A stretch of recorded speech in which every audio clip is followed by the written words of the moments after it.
Near Kendu Bay, in Karachuonyo, there once stood a vibrant, prosperous village called Simbi. That evening, as was the norm in those days, the villagers gathered at their king's home for a celebration, feasting, drinking, dancing, long into the night. What the villagers didn't know, the weary woman making her way towards them was the daughter of a once famous rainmaker. Her father had died, and with him, the gift had passed to her. She reached the king's home and asked only to be welcomed. Word was brought to him, and, deep in his cups, he sent her away.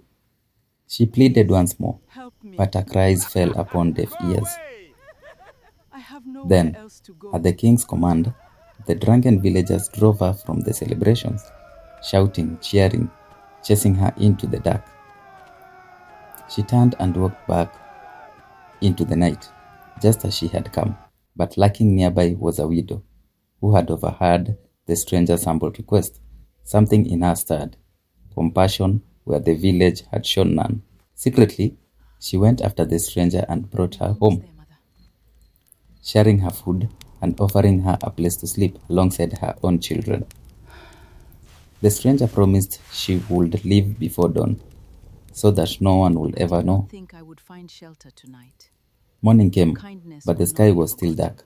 Before she left, the stranger thanked her host and warned her to take her children and leave the village. She would send the heaviest rain the village had ever seen. What would follow, she said, no one could tell. Without question, the widow gathered her children and fled the village, just as she'd been told. Before long, the sky broke open. The heaviest rain the village had ever seen began to fall. The village of Simbi was destroyed.